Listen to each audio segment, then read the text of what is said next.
you're missing the target from there, you want bloody shooting. Oh, it's crap. Oh, it's bloody rubbish. It's rubbish. But how do you react, though, when someone, you know, from your playing staff comes in and says, boss, I think you're doing this wrongly? Good. Well, I ask him which way he thinks it should be done. We get down to it, and then we talk about it for 20 minutes, and then we decide I was right.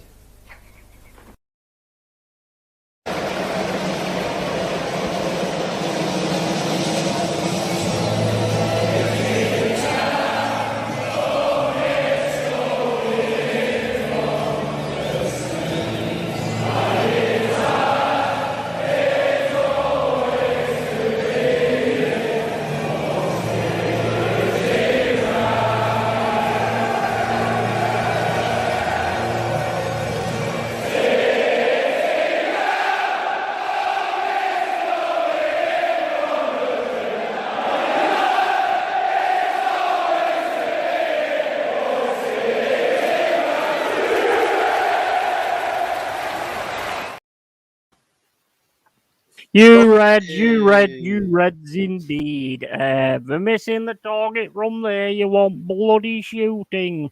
Yeah, a bit of Brian Clough there. Yeah, here with all these awesome guests. So one by one, if you want to introduce yourself, start with you, Fuzz. And we got the amazing Kenny here. First time on my channel, which is a major thing. I can remember when I was a little kid. Well, I weren't that small. That's quite weird, isn't it?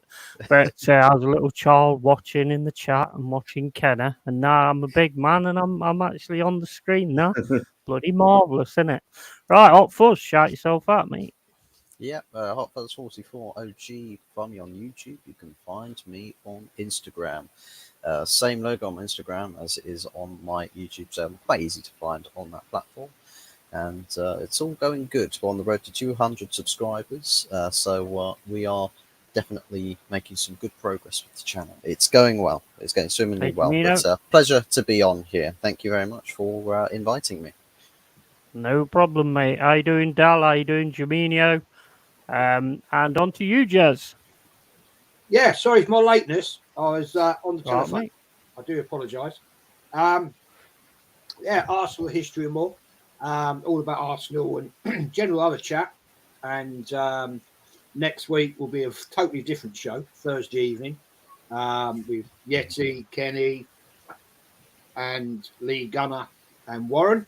We're going to be talking about how things affect young YouTubers and TikTok people and all that drama. So please come and watch that. I think it's very important. But yeah, thank you, mate, for inviting me on yet again. Pleasure to be here. No problem, mate. Anytime. And on to you, Kenny, the star man. Hello, everyone. Thanks for having me on, Yeti. It's a pleasure to be on your show. And I'm glad to make my debut. And basically, massive weekend. Arsenal playing, of course. Got a big game against Bournemouth. We've also got got the European games next week as well, and then we got Man City next week. So football's back as you like it. I know you guys don't like international week. I kind of understand you, not really that much, but I get it But as we can say, I'm looking forward to the show. And obviously, the show we're doing next week is very, very important, and I think it affects all of us really, because we all got children who are influenced by reality TV and social media. Yeah. I think both industries are, I call it the same industry really. You know, real people thrown into the limelight when they have no training for it. And so it's got to be done. Yeah, 100%. Cheers for that. And I mean, that show next Thursday is massive, to be honest. I am talking a little bit weird because the left side of my jaw started to swell up. So getting another abscess, which is beautiful. Lovely news that is for me. And I mean, that show is massive. And I don't see why they can't do things about it, to be honest. I mean, I know you've got like VPNs and stuff so people can hide the IPs. But even if it's that, you could probably find the provider. Maybe start hitting the parents and stopping their internet if it carries on, you know, and then the parents will realise what's going off, and then, you know, give the kids a good round, a good kicking. You know, like I used to get when I was a kid. Although I don't think you can do that now, can you? In the old bin ice era, and you know, it's not much of a coincidence how things are going wrong and kids are being absolute dickheads nowadays, is there? When you've got that kind of rule, right? Anyway, let's move it on. And look at the clown that cut that tree down. Yeah, I know. What is that about? And just I just want to say, Kenny, I don't know if you saw the press conference of Arteta. He thought there's an international break next week. He's got. What he doesn't realise, he's probably got his first away game in the Champions League against Lons. Even Mama. You know, you would have thought that would be the second thing on his mind, apart from that game in Dean Court. But alas, he doesn't know, eh? He doesn't know. No. Maybe he's the fact just a surprise crap, isn't he, basically? Yeah. I think it's because we've got 6 players that he's scrambled his brain a bit. Probably. I mean, what was that question from the journalist about? Are you going to make out with a Bournemouth manager after the game? What's that got to do with anything? Exactly. What are you doing? Conquer him as well as he wants to conquer his wife. I mean, what's going on there? I don't know. You have to help me out with that one. Not conquering his wife. Well, I might do. She does look quite nice, actually. Right. Okay. I'm trying to boost the viewing figures for the game because it's a small game against Bournemouth. You know, it's just like I've got to get some more clicks on, get some more people tuning in. Well, it might be a good thing because he might actually get his penis injured and then he won't be able to take part in any of it either. And then you'll actually have someone taking over who knows what they're doing. So, I mean, you can look at it in that Kai way. Havertz.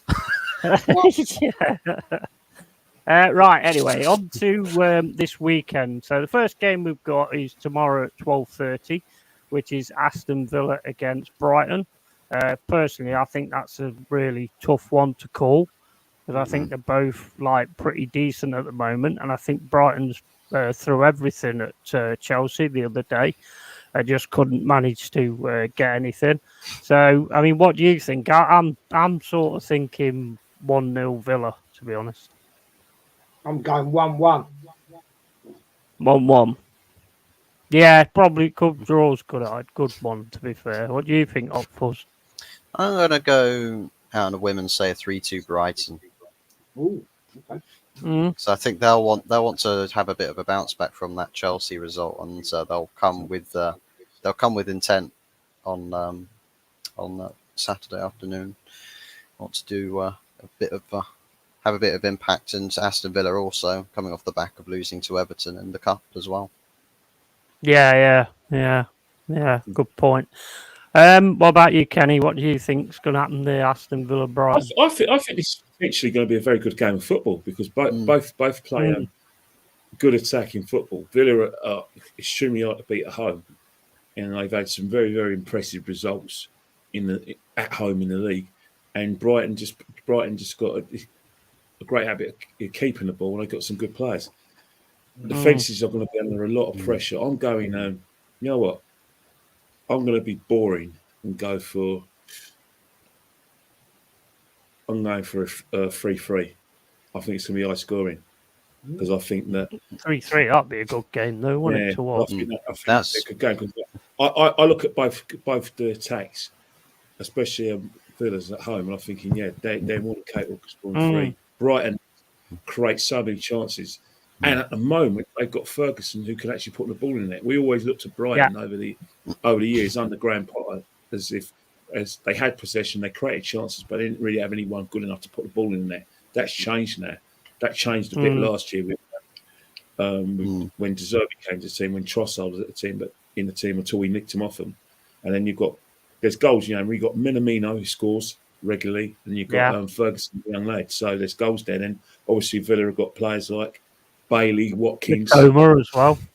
Yeah, and who are good players. And obviously they've got a guy, Duran, who's a player that I like to look off. So it's a win-win for the like the lunchtime viewers. They are going to get Humdinger. I think. Well, I mean, they seem to sort of like do really well, and then sort of they get rid of a player that you think is going to really dismantle them, and they've got such a good scout network. They just replace them. You know what I mean? It's just so well done in that club at the minute. I think I don't know how far they can go, but they have got some players that look really, really good. They've got a first 11. I don't know about depth. I'm not sure on that one, to be honest, but they do have some really good players. So I think it should be a really good game.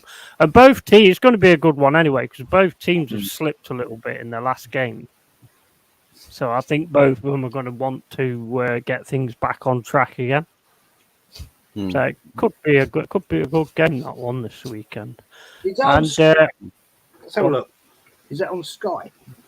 I'd imagine it would be if it's the 12:30. I think. No, it's TNT Sports. I think it'd be TNT Sports. Oh right, okay, all right. Well, that's a bit of a crap thing that they did there, isn't it? Really, everybody signs up for Sky, and then they start selling all the games to BT Sport. So you've got to get both systems. It's rubbish, man. It's just money. But on to. I said I rang them up. And I said to Sky, I cancelled BT Sport because basically I was paying on Sky package. The package. I've got multi-room. I've got downstairs and up here, right? And so I was paying £122 a month. So I rang them up and I said, "Hey, what's going on here?" And I said, "Right, cancel BT Sport." I didn't tell them why. I've obviously subscribed a year's membership to Bing. And I'm paying £25 a month for BT Sport. And then I spoke to this fella and I said, "Oh, by the way, cancel Sky Sports because I can watch it." I didn't say to him, I can watch it.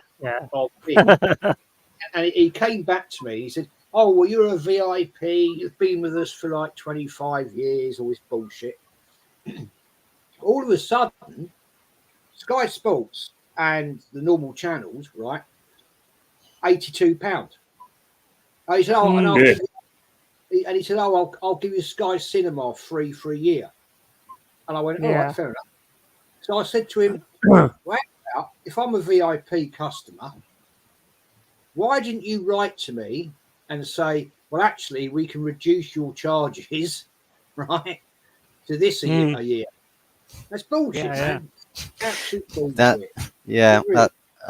We've had some conversations similar with internet service providers, like Virgin Media that we had in our old location were charging us very, very expensive or extortionate prices for a good package. And then we were negotiating to do stuff with Sky, but because we had been with Virgin Media for a while, they were just like, "Oh, well, we'll offer you a where you were paying like near sort of like 80 quid or something for your package deal or something." Is around that sort of level. And they cut off like £30 just like that because we were negotiating moving away. And it was just like, well, it's the same thing with a lot of these companies. They won't tell you or ask you if you would like to do any cuts with stuff. Definitely. They'll only start pulling those triggers when you say, "Well, actually, I'd like to cancel this. I'd like to move away from you. I'd like to go to a competitor." Now we'll offer you those discounts. Now we'll offer you these niceties. If you ask or you threaten to leave, it's same as when you're at work and you want it's an overdraft, what do you call it, a pay rise. They ain't just going to give it you. No. You've got to actually go and ask for it and say you want a pay rise. They're not just going to go, "I'll tell you what, you do a really good job, so I'll have another £50 a week." They're not going to do that, are they? Let's face it. So you've got to actually ask, and it's the same kind of thing.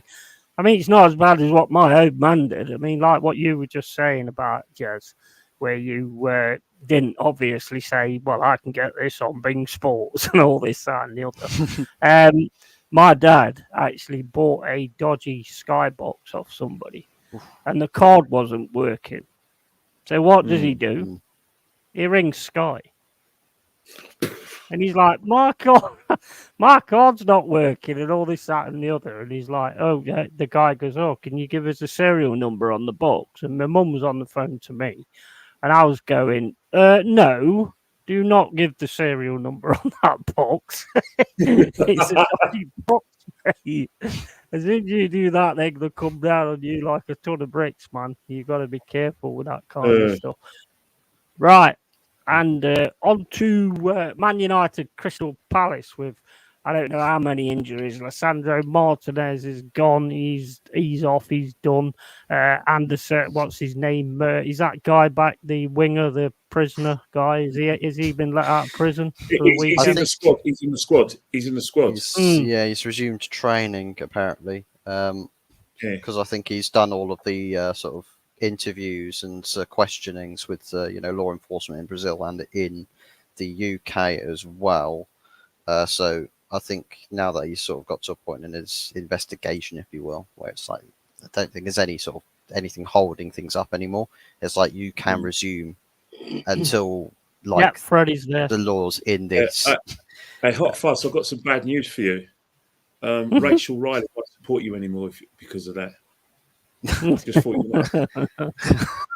What will I ever do now? Not Rachel. Is it true what I've heard?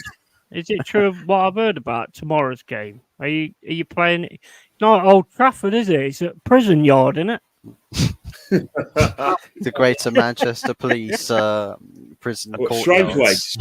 No, Strange is prisoners, isn't it? Strange Ways. Alcatraz Island.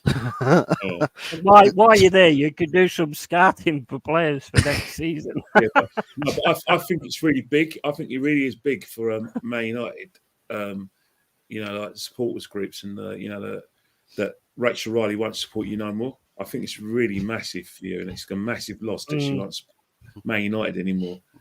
I mean, she's the head. She's the president of the club, the supporters groups. So she carries a lot of weight. Rachel does. Yeah. What do you think about the game then, Otfors? How do you think it's going to go, mate? In my match preview video that I did earlier today, I was sort of swaying towards like a 2-0 scoreline because it's one of those where you're off the back of beating Palace 3-0 and the game looked comfortable. The game, like, we played with conviction. We actually looked good, and I said that it was probably the best performance on the eye from United's perspective since like March time last season. Like all the other games we've played since then have not been as convincing. We've not played as though we've got control the sort of control that we had in that game. And I thought it's not going to be exactly the same as what we saw on Tuesday night. There's going to be some changes. I think Roy Hodgson will want to switch a few things up, strengthen this team in whichever way he knows how. They'll come with higher intensity, definitely. They'll want to play for the 3 points, and we have to be ready for that. And I think because we've got a team that presses well, plays with a lot of energy, combats for 90 minutes, competes for 90 minutes. I think Ten Hag, we know that he would like to change a lot of things. That did that for a Carrier Bag Cup game. Yeah, but I think it's we can have. Are United back, mate? Are they back? Are we getting some Champions League trophies now and all that kind of stuff? Well, I'm sure with the people who view with Man United's red tinted glasses are probably seeing a treble on the horizon or a quadruple on the horizon. But I think they're probably drinking a treble, mate, not seeing a treble. Well, they're not seeing the treble. They are seeing in treble. They're seeing 3 times over. But you know what? I think I said that we need to win,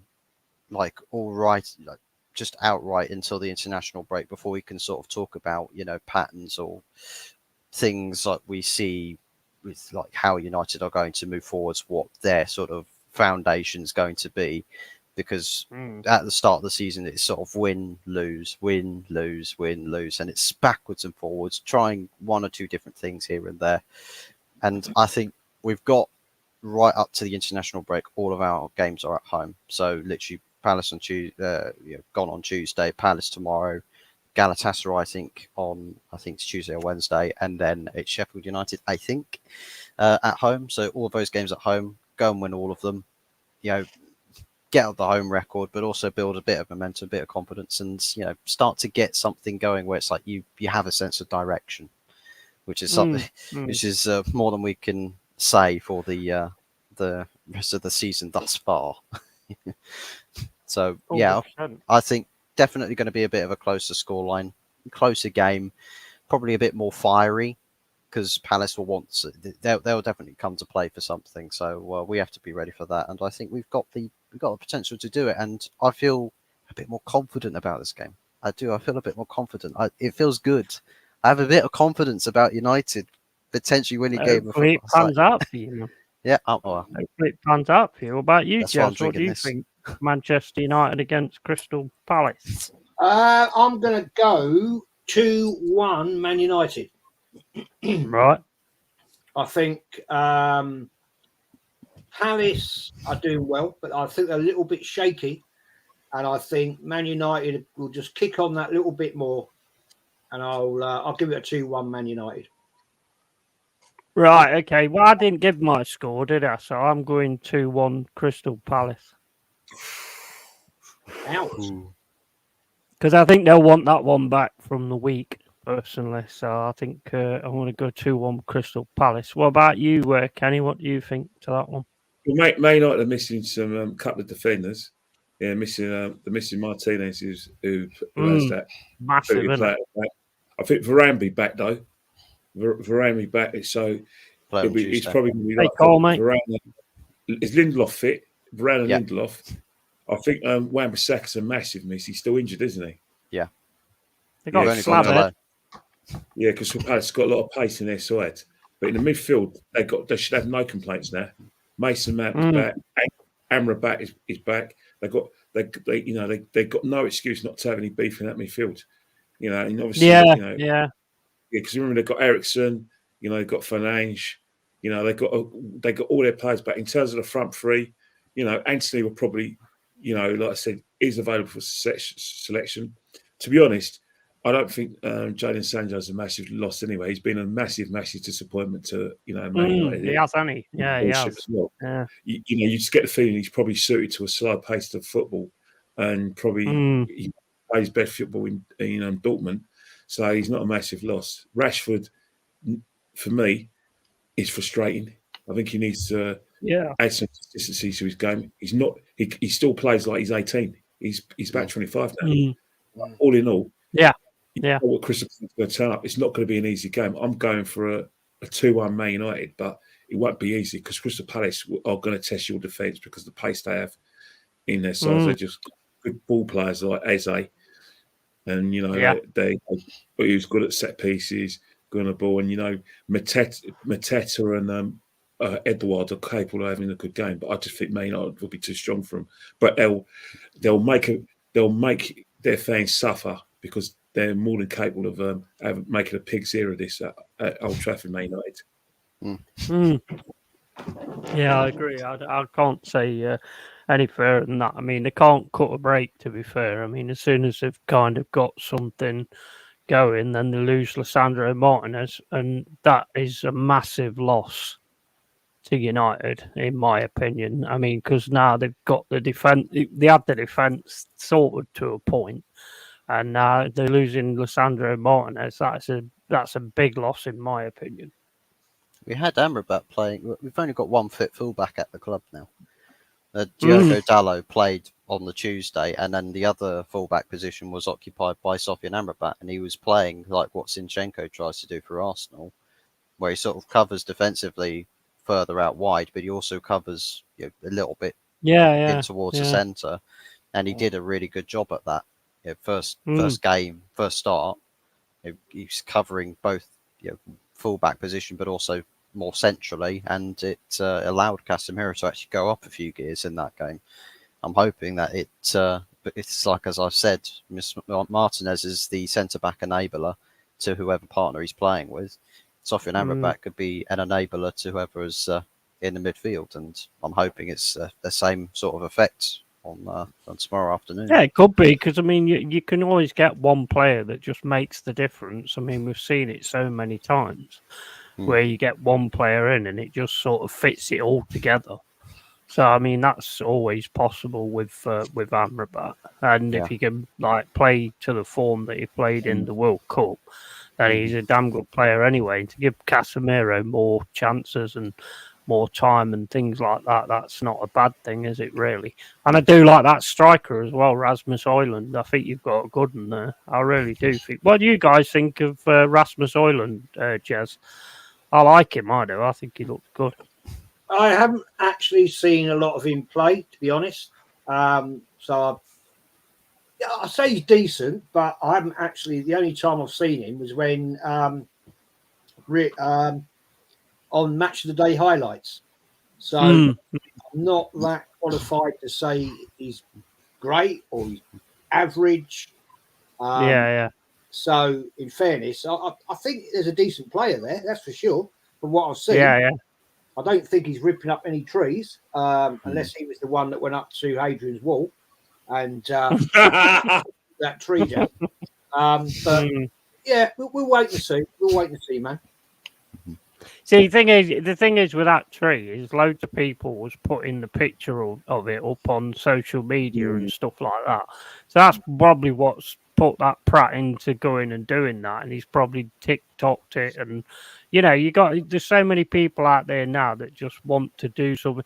I mean, I've seen some crazy things. I mean, some of them they've got to be set up, because I mean, there's that guy on YouTube who goes into like gang areas in the States, and he just walks up to him and goes, you better be careful, mate, otherwise you'll get shot. You know what I mean? And I'm sorry, but that ain't real. If you did that, you'd be shot in no time. Yeah, exactly. There's just no way. Yeah, There's no way that's real. That's set up. Big time set up. So Man United, I'd say Palace win, personally. Everton v Luton's the next one. Up for us.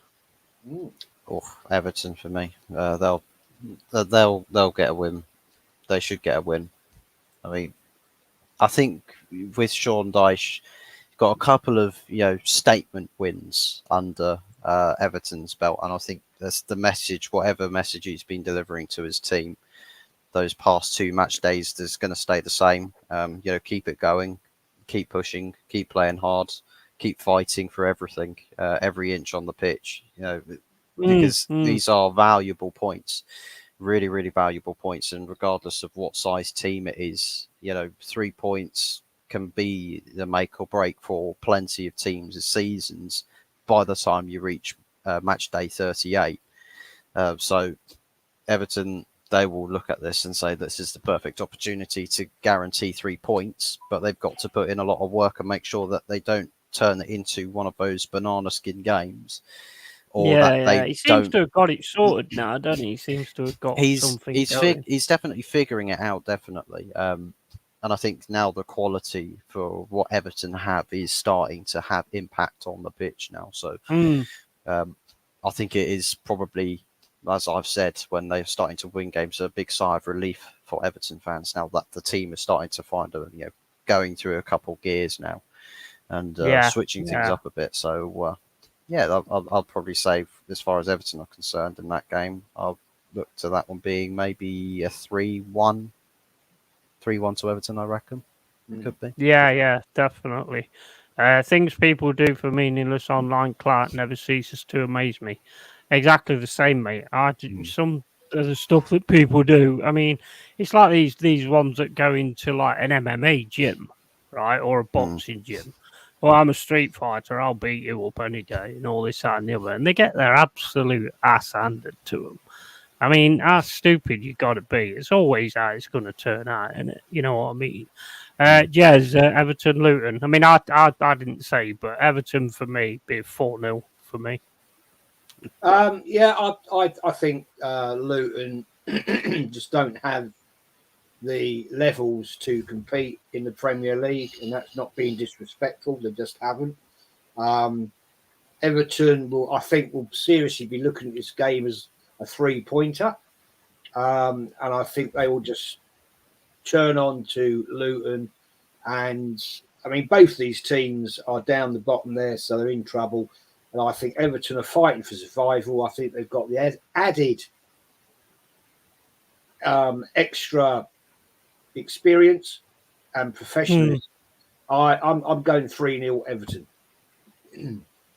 Yeah, I agree with that, to be honest. What about you, Kenny? Well, when I look at Everton, I always say one thing: thank God for Sheffield United, Burnley, and Luton. You've got to say it, Yeah. because Sheffield United are pitiful. They're an embarrassment to lose 8-0. We'll be getting the Sheffield United here. Luton are just not good enough as a division. There's no way to analyse that and say anything. So a lot of teams are going to raise. I agree. A lot of teams are going to raise their game against Luton because they dare not lose against them because they're that bad. They're really bad. Yeah, they'll beat us. I don't think they will. They really, really are bad. It's going to be.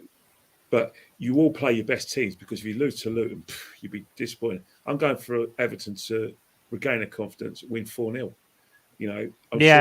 I think that's better way of getting a score sheet. And they may use it as a springboard to stay in the league. But Calvert Lewin started scoring as well. Yeah. So I mean, it's all down to that, I suppose.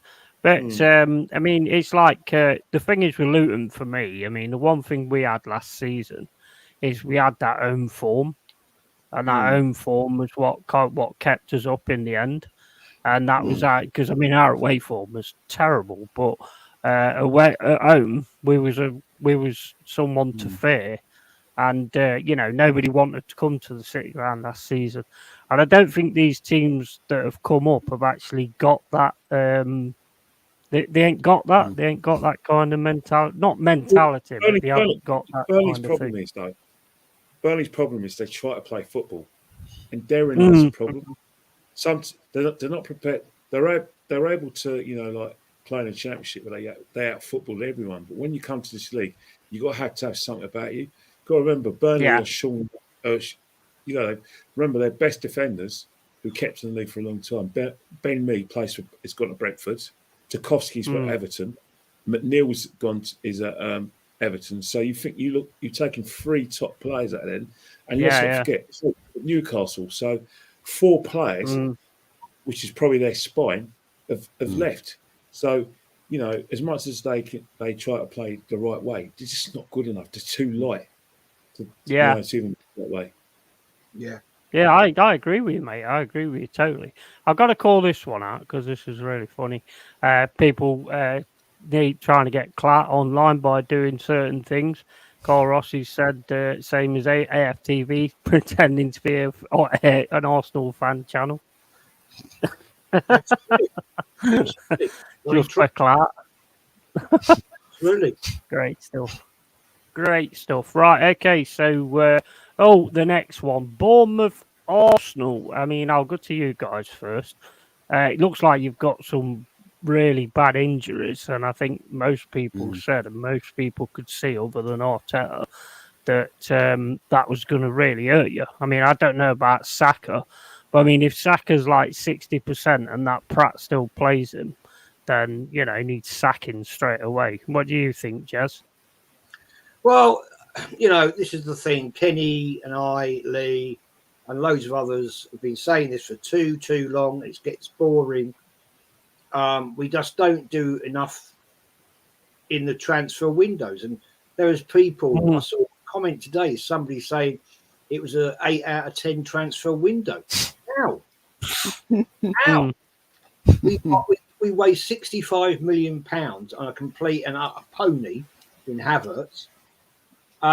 He's just not levels. He was shocking the other night against Brentford, and yet we get this bullshit. And we've been caught out down at Bournemouth before, So I think it's going to be a tough day out, because if we got Saliba out, Xhaka out, Declan Rice out, and we can go and go on and go on, then yeah, it's not going to be an easy time.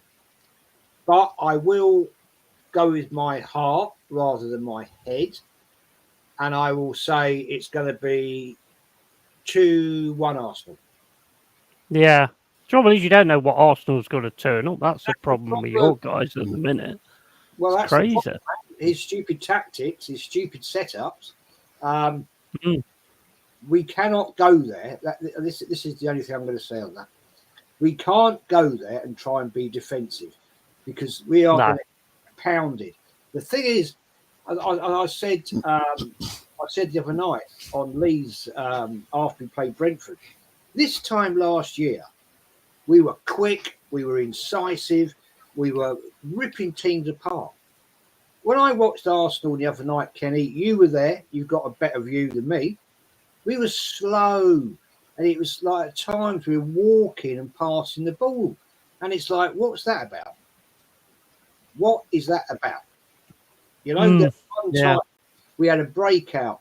Ben White's going down the right wing, and he's delivered a decent cross into the box. Nobody there. Where was Nketiah? Where was he? Yeah, I mean, City are going to smash you, mate. He was in midfield. What's he doing in midfield? I don't know. Picking daisies, probably. Because it's a disgrace, man. And I can honestly say, I will say this, I'm going 2-1 Arsenal. I can honestly see us getting caught out tomorrow. Big up, Geordie. Sadly. Yeah. I think you'll win. I think you'll win it, but it's just like it depends kind of how you go about it. But to me, it's criminal what he's done, changing it. And as going on about the window, it was 8 out of 10 at the start, but then it went downhill from that point. I mean, 65 million on that bloody tree is bloody. I mean, you know, we are the trees, but we still won't want that one in our forest. But you know, I mean, it's just mental, mate. Mental. What about you, Kenny? What do you think about tomorrow? You know what? I think our best players tomorrow are going to be our defenders because we're going to be under a lot of pressure because we've lost a lot of our. We're not going to be able to weather the storm. I can pick our team. Midfield, you can pick your midfield right now and say Jorginho, Odegaard, and Havertz. That's your midfield. Simple as that. It's not. And then you look at your front three. You know, Jesus is going to play.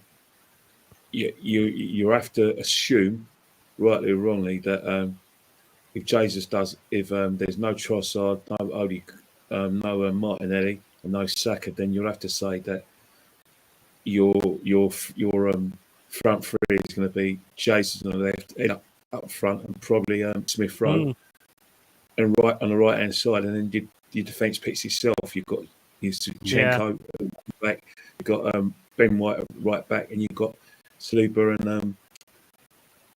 and my man Saliba and Gabriel, and then in goal you have Raya. Yeah. So that's where we're gonna be metal because we will probably nick a goal, but then we'll be on the back foot because we're not going to be able to have the control in midfield. Odegaard may have to play deeper than normal because he hasn't got Declan Rice kind of holding the ball and making runs into attacking areas. It's going to be a situation where Jorginho is just going to be like a quarterback. But in order to keep Jorginho close, our midfielders, both of them actually, not just Odegaard, Havertz, they're going to get close to Jorginho to give him a passing option, a short option, and then they're going to try and drive the ball, and that's just going to play in the Bournemouth hands. They're going to space in midfield. What's that? I'd rather El Neni starts because at least I would. Yeah. He did something. Yeah. I mean, that's the temptation. The temptation is to play El Neni because El Neni, our style of play won't exactly change.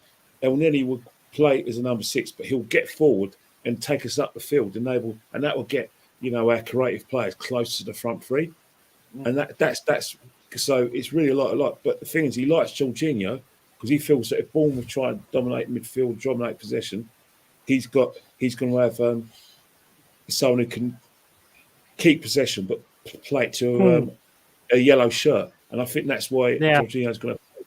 The thing about Bournemouth, they've got a better attack than Brentford at the weekend. They're not bad actually. They'll give you a game. They'll definitely give you a game. Like Solanke, he's in goodish form. Philip Billing is one of the most underrated players out there. Definitely. He produces 7 out of 10 performances from all the time. And that's where we've got to be at our best defensively, because they will come at us and they will throw the kitchen sink at us. But I do think that as a team, we defend a lot better than we have for a while. But the problem is, as Jez says, we're not the same, playing the same flowing football as we did last season. Hence the fact that as early as it is during the season, we have to concede that we're playing for second place now, or even third, because the only team that can catch Man City is Liverpool at the moment. But then Liverpool got a difficult game against Tottenham. But at the moment, I'm going to go for a 1-0 Arsenal. But it's going to be a 1-0 where players are going to come off the pitch and expend so much energy. You just pray that they have a little bit more for Tuesday in France. Yeah. I mean, I want to ask you guys a question, actually. How in the hell is Nketiah a striker for Arsenal? And not just that. How the hell is he wearing a number 40? Yes, you can have that one. It's bizarre. Shouldn't be, man. 100 grand a week, and he does absolutely nothing. I was on a stream, young Fran Galazzo's stream, just watching, and there was a guy comes in there, and one of her partners in crime who've got their own YouTube channel, bigging up Nketiah, and I just put an innocent comment into it, taking the piss, obviously, and I said, "Sorry, mate, Nketiah's crap." And he came back and he said, "Yeah, I know what you think, Jez." And I said, "Well, yeah, he's crap. He's rubbish." Because you've got a brain, that's why. I said, "How many goals has he scored this season?" 1. It's shocking. And I'm like, and that's an elite striker, is it? And I just don't get these people. I'm not having a go at him because he's actually a nice guy. He's a nice fellow. But I don't know what games these guys watch at times, because they must watch them for rose-tinted glasses. Must do. I mean, I watched him the other night, and he was absolutely bloody dog crap. Yeah, you've got to watch for his positioning. It's shit. He stands in the 18-yard box, right? Yeah, and he did it against Brentford, and he did it against Tottenham, right? And he stood there. The ball comes in. He doesn't even make an effort to get to it. I actually honestly think he thinks he's Thierry Henry, and it's going to land on his bloody foot, and he's going to slot it because he's got the number 4 shirt on. He's absolute rubbish, man. Absolute rubbish. Yeah, I agree. And the amount of money he's getting paid as well is just tragic, really. But then, I mean, you've also got the same with Havertz. I mean, 300k a week for that. What the hell is going on there? I mean, I never thought I'd see the day where Arsenal's got the kind of crap they've got now. I mean, at least you had some depth in midweek, but is it good depth? You know, Cedric Suarez and all that kind of stuff. I mean, they should have been gone years ago. Kenny, go on, mate. Yeah, I'll second Kenny, go. I'll second everything Jez says about Eddie Nketiah. It's one of those things where, you know, if we had Terry Neal as our manager, or even the Don Howard days, Eddie Nketiah is good enough to play for that in those Argentine days. But the teams that Arsene Wenger and George Graham and obviously the team we got now, he's just not good enough to play for the football club. You know, you can't, you know, like I said, analyse it or surmise it anything better than that. He will give you everything he's got, but what he has isn't enough. Yeah. He needs service. If he doesn't get service, then what you'll see is someone who's going to run those channels, try and link up the play, but he won't bring anyone into the game. And he'll try and feed off half chances. You look at he was at his best. Remember that free pass by Jesus where he was 60-40 and he got his pace in front and managed to get off a shot. That's what he's good at. But in terms of like trying to bring Havertz into the game, and trying to bring Smith Rowe in the game. He's just not good enough. Yes, he set up the goal for Reece Nelson because he won the ball back. But in terms of his all-round game, that's just not good enough for this football club. But Mick Arteta, I agree. Mick Arteta likes the fact that he works hard. Mick Arteta, one thing about managers like Mick Arteta and Pep and the Klopps. In fact, all these managers, you can add Ten Hag to that. They like players who run off the ball. If you don't work hard, then that's like basically like breaking one of the 10 commandments for these managers, and that's why Eddie will always flourish at a club like Arsenal because of his work rate. But in terms of what his output, he's just good enough. But only Arteta knows why he gave him an extended contract and why he feels that he's a better option than Balogun. Only he knows because a lot of Arsenal fans can't work it out. But loyal Arsenal fans who are loyal to people are loyal to Arteta and who think they're trying to be loyal to the club and now slagging off Balogun because he missed 2 penalties, calling him laughing at him. I mean, idiots. Or saying that Balogun's got an attitude problem. So if Aaron Ramsdale decides he wants to leave, he's not happy at being Arsenal's number 2, and he complains about it, would you say he's has an attitude problem? I don't think he will, Arsenal fans. I don't think he will. I see where you're coming from with the service thing, but the problem I have with Nketiah is you can have the best service on the planet, but he's never in the right places. So, service only works if the striker's in the right place when he gets the ball and actually puts it in the net, like Haaland does and all that kind of stuff. So I get where you're coming from with that. But to me, my biggest problem with him is he's never in the right places. He's never in the right positions. He gets in between the defenders instead of trying to find some space around them. Doesn't use footballing intelligence. Yeah, football intelligence, striker intelligence kind of thing. Natural instinct. Sees the kill and just goes for it, bang. Yeah, I totally agree with that. Interprets the play. Yeah. I suppose it's my opinion. I mean, I'm not an Arsenal fan, but it's my opinion. Well, yeah, it's a fair assessment. I mean, our defensive midfielder in Casemiro, who apparently has finished 90% of journalists and pundits out there, has got more goals than Eddie Nketiah, which player's being hailed and lauded as a good goal scorer, though. It's one of those things, but... and getting an England shirt as well. I don't get that either. Yeah, well, that's the thing is... it's a frustration thing with Nketiah, because he's like one of those that I think players at clubs that people say, I wish he could have been better, but he's not good enough for the shirt, so we'll let him go. Nketiah is like that player that's managed to slip the cracks. It's like McTominay in Manchester United squad. He slipped the cracks where a proper club, a lethal club, would have offed him years ago, but he's still in the setup. And it really feels like he's one of those players that Arsenal aren't going to think with the incentive to say, well, we do need better than Nketiah.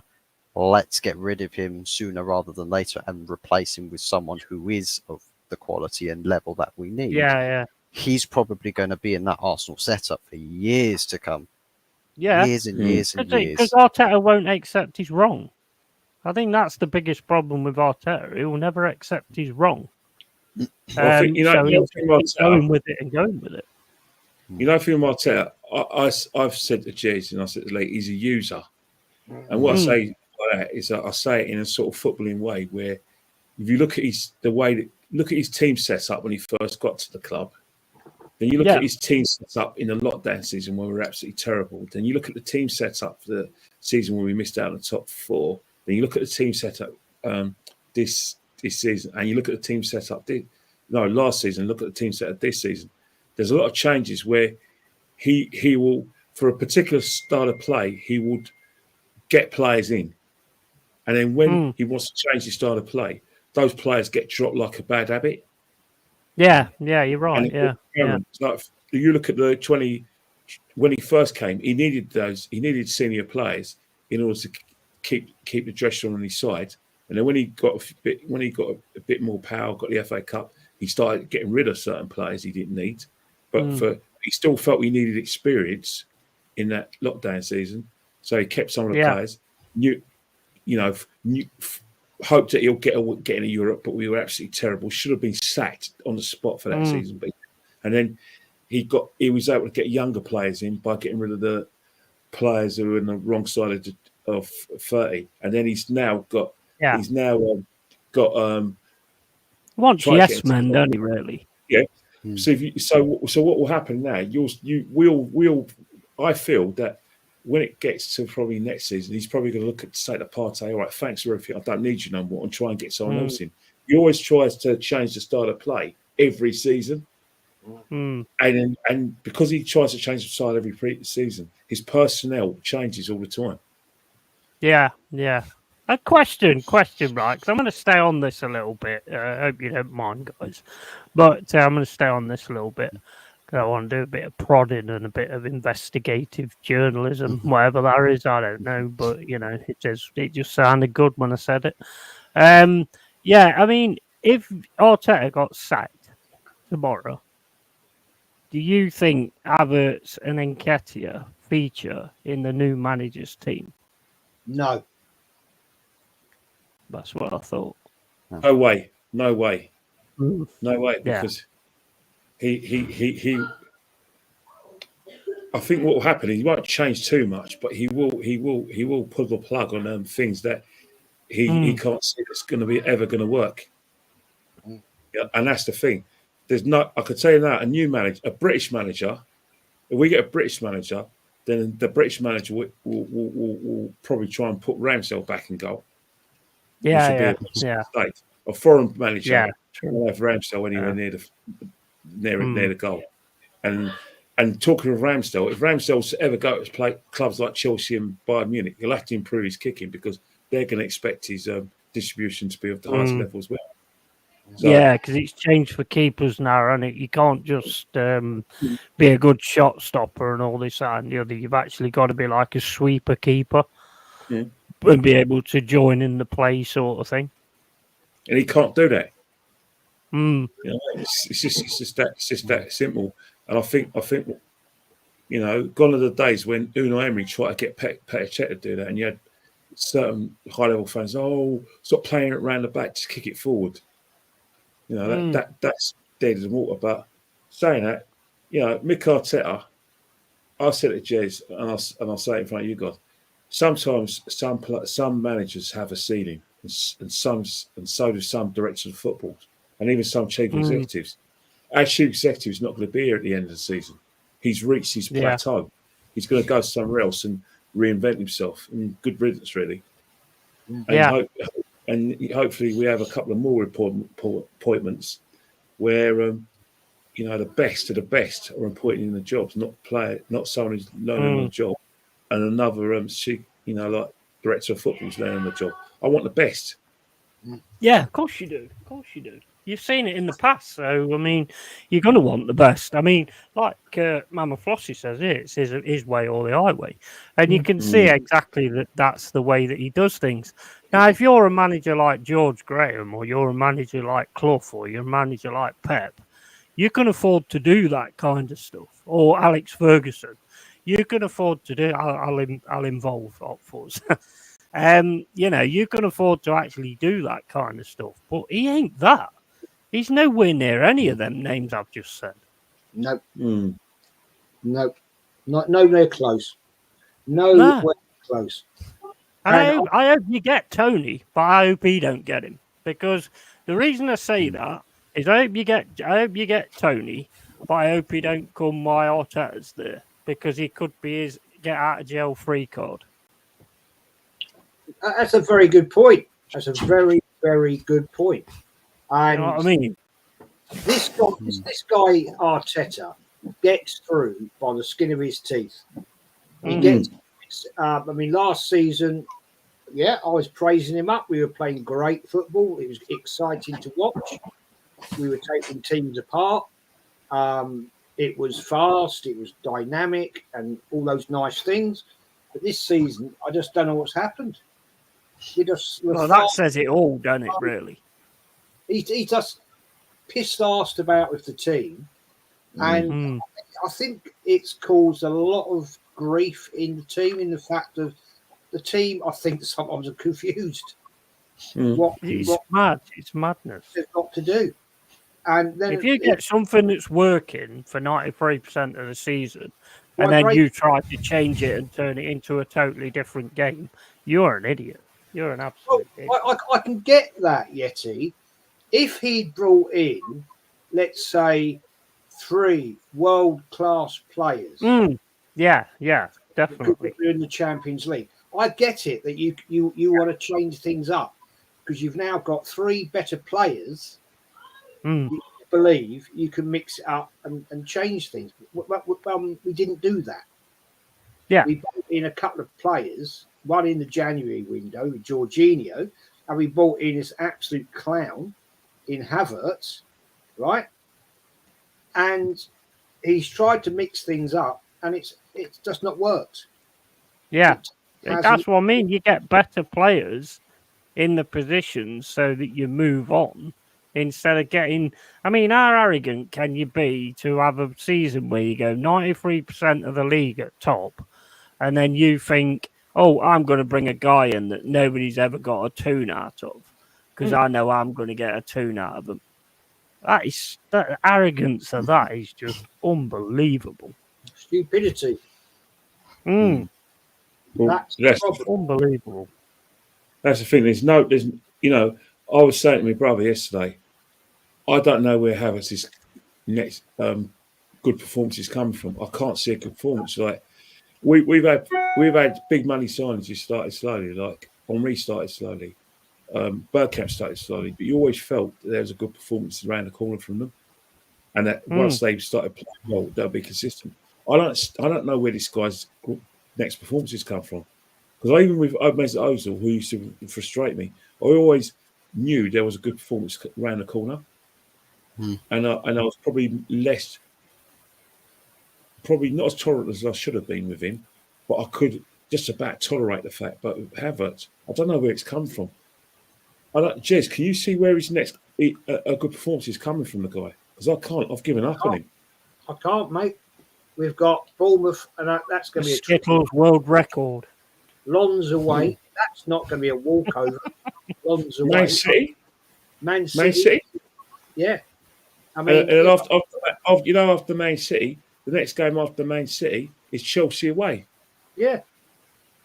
Yeah, he don't like he's enjoying his football either, though, does he?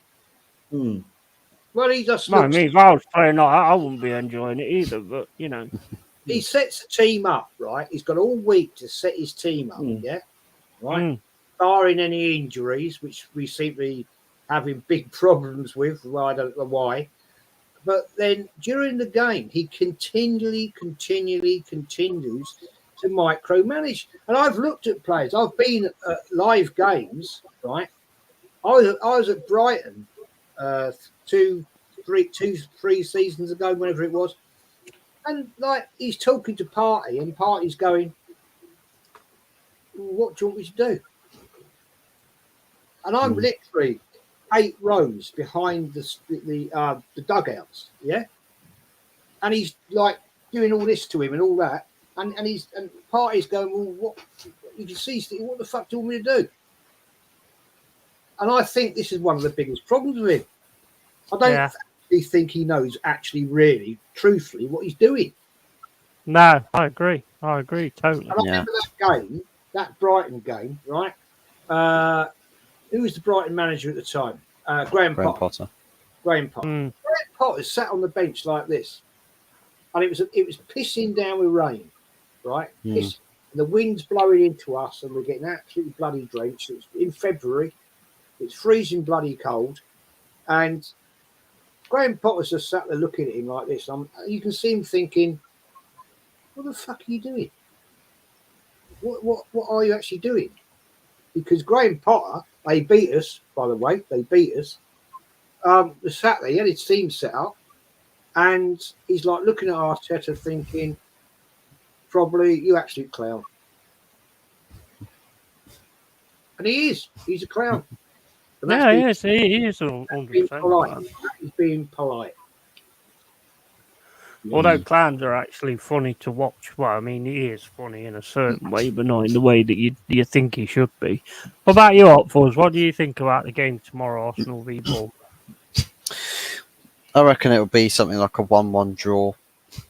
No real excitement of anticipation. I know Top Gooners will probably be like, "Wow, it's Bournemouth. We'll go smash them 4-0, 3-4-0. Take care, Mama. Easy game. Let's take things for granted again, like we always do." But for me, it's not just with the drop of intensity that Arsenal have got this season, or the drop of pace or fluidity.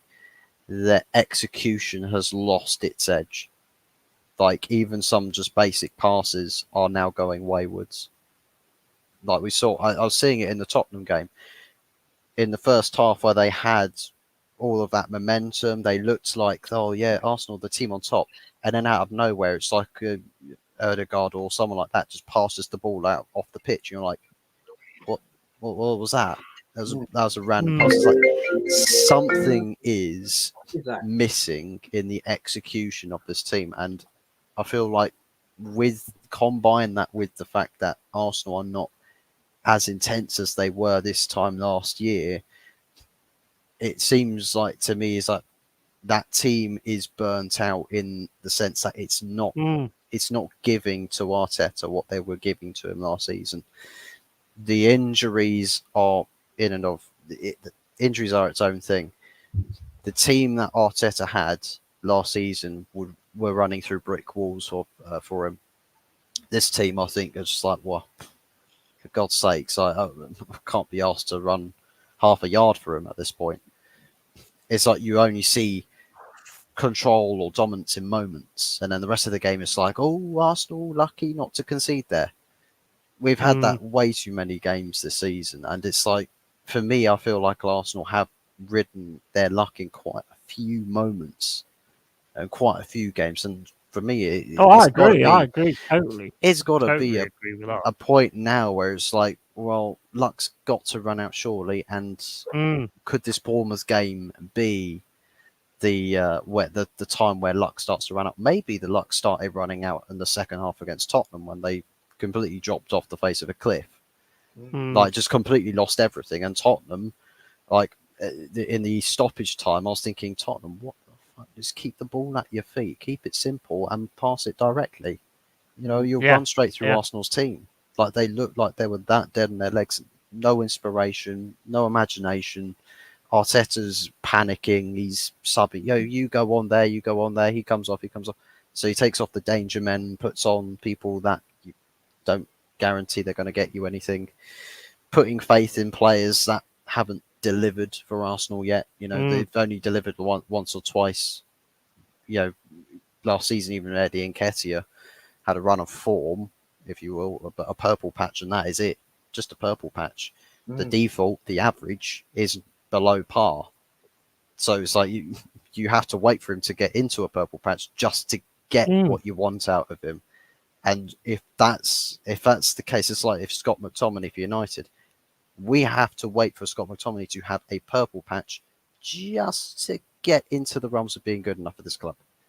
But everything else, every other level, not good enough. And Arteta's backing the wrong horses here.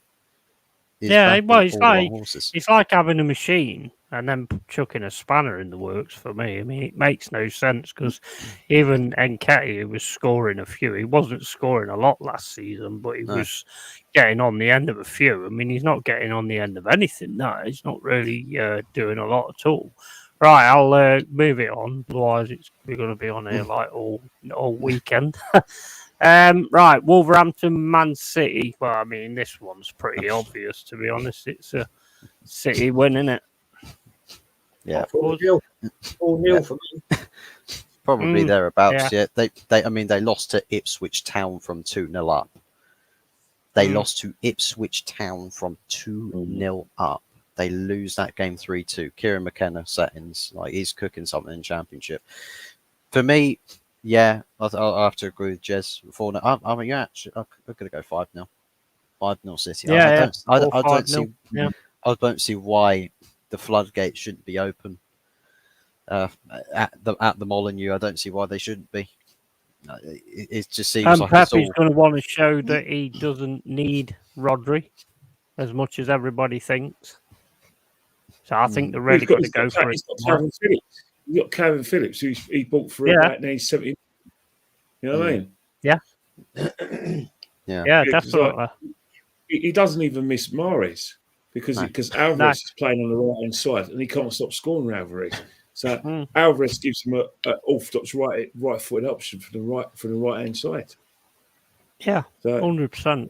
Doku's coming and he's looking more and more like he looks more like that sort of tricky winger a bit because we know how Grealish likes to keep ball, how Foden, if he's on the left, likes to keep ball a little bit. Some of the wingers, they're not sort of like flashy, trying all these different skills or anything, or running at players. Doku feels like he's got that edge to him where he's like, I want to take this man on, I want to beat him off the dribble. He drops the shoulder, and if the fullback don't know which way he's going to go, as soon as that happens, that's it, he's gone. Yeah. He's gone. He looks a class act, he does. Major class act. Right, moving on to West Ham, Sheffield United. This is another really easy one, really. It's going to be a West Ham win, isn't it, Jez? Oh, West Ham 3-0. I just don't think Sheffield United have enough in them to win at the London Stadium. I just think they're so poor that, it'll be a walkover. Yeah, I think we're all in agreement with that. Sheffield United, I expect better from Sheffield. I think they got better. I think they got more robust players than Burnley. Burnley play a better style of football, and they definitely got better players than Luton. But for some reason, Sheffield United are just frozen. They froze. They're frozen. They actually wet the bed against Newcastle to the extent it got embarrassing. And, 8 different scorers. That's got to be a record, isn't it? 8 different scorers in a game. Yeah, that's embarrassing to a certain extent. But 8 different players found a way to break through your defence. Normally it's 1 or 2, but for 8 different players, that means you're so bad that even Newcastle's less likely player to score decides to have a goal. It got to a situation where you've got a feeling Newcastle wanted to set up chances for a mate who couldn't score for love or money. That's how bad the game was. Start setting up for them fans as well. The coaching staff. And all. I mean, Newcastle are waking up now. Yeah. West Ham are a good team as well, forever. Yeah. I agree with forever. I think West Ham are a good side. I think, you know what? When you look back on their last few seasons under Moyes, a lot of West Ham fans thought he played safety first football. But you look at it, they got to Europe twice, got to Europa League semi-final, won the European Conference League, and they're going great guns as well. They're losing to teams they really should be losing to, really. Teams like Man City at home and Liverpool away. But all the other results, they're getting really, really good results. No one's going to want to go to play West Ham, home or away. No. We've got to in the carrier bag. So, And Boxing Day. I think they'll beat you in that as well. Yeah. Yeah, I think so as well. Yeah. I think they smash us if they play their full team, which they will, because it's us. Yeah, absolutely, mate. 100%. And on to the one that is all of your favourites. Let me just get on this page. This page keeps going off for some reason. I don't know why. Oh, no, wait a minute. I've got another one. I didn't see that one. Sorry, Toon fans. I didn't see your game there. Newcastle v Burnley. I think that's going to be a Newcastle whitewash, isn't it? All Burnley. Yeah. I'll be 4-0. Yeah. Yeah, same here. So Big up I now. think Burnley going to be too open. They're too open for me. You know what I mean? St James's Park as well. Like you said, they tried to play football, and when you come up here, you've got to, as much as we didn't like it last season, you've got to do that no block thing. There's a but. I'm hearing rumours unconfirmed that Wilson and Isaac may not be fit enough to start, and they may play Gordon up top in that match. So there may be some respite for Burnley, maybe respite. But then again, Newcastle Gordon's doing all right, to be fair. Yeah, but remember Newcastle? Who they got? PSG. They got PSG in the midweek. Yeah, they got PSG. So that's why Wilson and Isaac have got a bit of an injury. Exactly. Then, isn't it? Yeah. Playing the game. I'm still playing the game. Do you think you're doing the same with Saka and Saliba? I don't think so. I can't see it, but they're I probably. don't think Arteta's smart enough to do that, is he? Well, Saka limped off against Brentford. Yeah. So, that says to me he's been carrying that injury for way too long. And if he's stressed that ankle, I'm not saying it's his Achilles, but if he went over on that ankle, didn't he, in that tackle?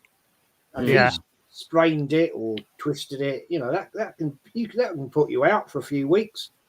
That's massive for you guys. If you lose Saka, that's absolutely massive. It's catastrophic. He is our team. Simple as that. Yeah. The way we play, everything goes through Saka. That's why when he's not playing, we're going to have to ride our luck, and we're going to have to grind out results and rely on our defence and rely on players defending and fighting for each other. Because as much as Jesus gets a lot of airtime, as much as they have the Martin Odegaard song, you know what I mean? Arteta will start him on crutches. Eddie Bukayo Saka's Arsenal's attack. I don't think you can bring a wheelchair on the pitch, can you? No, well, if Arteta can find a way, he will, yeah. but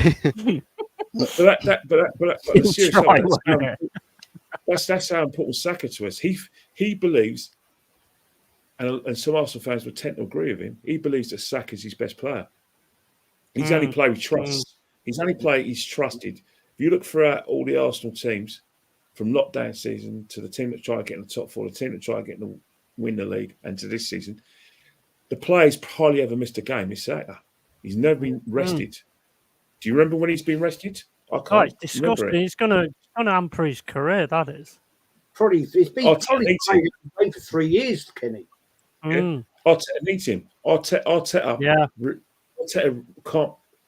can't think of a way of playing consistently and playing well consistently without this player. He really, really relies on him. I think Arteta got a job at Real Madrid. He'll take Saka with him. Garrett, that's how much he loves the lad. Yeah, exactly. Gunnar Forever thinks Newcastle will beat Burnley 4-0. I could totally agree with that. It could even be another Sheffield United score, to be honest. And then he's got a question here, right? And I'll put this to everybody. If you could eliminate one thing from football, what would it be? Can I have two things? Because I want Havertz and Nketiah. Even though I'm not an Arsenal fan, I'm just sick of watching them. So, what do you think, guys? The first thing I would eliminate, football-wise, is the stupid offside law that we now have in football. It's moronic. Nonsensical. It's so complicated now. It's stupid. In amateur football, in amateur level, they don't play that law. No. Because they haven't got the VAR and all this bullshit. And the second thing I would eliminate from football is Eddie Nketiah. He's absolute dog shit. I've got two things I like to eliminate.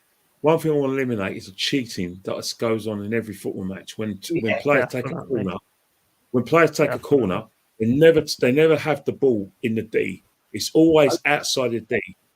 That is cheating. Yeah, like, you look at the full circumference of the ball, and there's no way the end tip of that circumference is going into the D. No way. It's cheating. Yeah. That's what I would like. That's what I like to eliminate. The linesman allows it, and you also know they do it right in front of the linesman, because I'm at the Emirates, and it's not just our. They're useless. They are.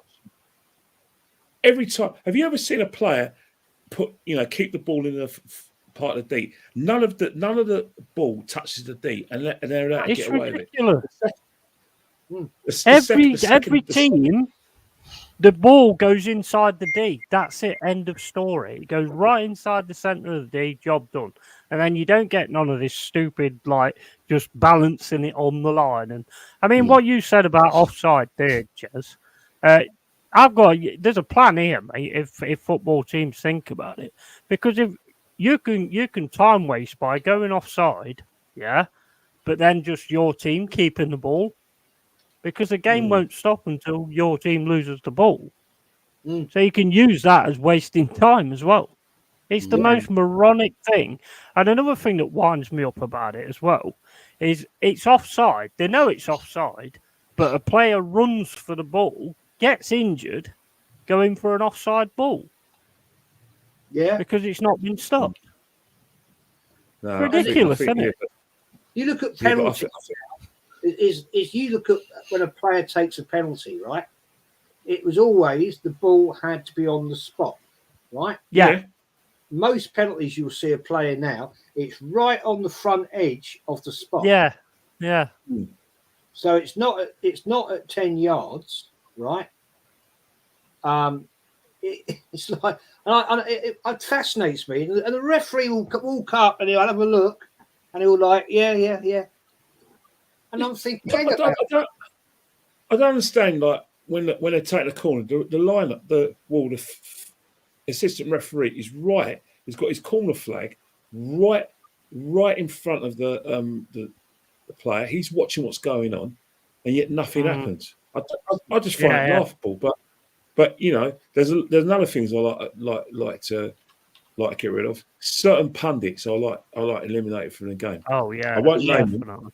But some of them are relevant to the action, and others are not. And that's the only people. That's the things I like to eliminate. I think TNT Sports, some of their pundits should be at the same level as Sky's, but they're not. Yeah. But I think the presentations to TNT Sports could be a lot better. But in terms of like what really frustrates me. I'm not a massive fan of players who try to steal a few yards from a corner routine. It's cheating. Yeah, or when they do it, that's another thing that makes me laugh. That one from the throw-in, that always cracks me up because the guy goes a few more yards, the crowd kicks off, the ref goes over, says something to him, the ref then walks away, and he goes and takes it from the same places the ref told him. Free kicks. They say go back a few yards. So they go back a few yards, and when he runs off, they put it back to the original illegal position. You know what I mean? It's madness, isn't it? It's so funny. I mean, surely the linesmen should be calling that up. But it always used to be when I was a referee, right? And I refereed at quite a reasonable standard, county level and combination league, the old combination league. And when you gave a free kick, right, the linesman, if it was in the opponent's half, and if it was on the diagonal, right, and your lino is on the opposite side of the pitch, how it would be, right? Once you've given the free kick, indirect or whatever, that lino would stand in line with the ball where you've given the free kick. So if the player tried to encroach, right? If he tried to encroach, that liner would put his flag up and go, and you like, all right, bring it back. That's how it used to work. I mean, with all the modern technology these Premier League and professional referees have got, it should never ever happen. They put their bloody shaving foam down, right? They put that down. Right, that's where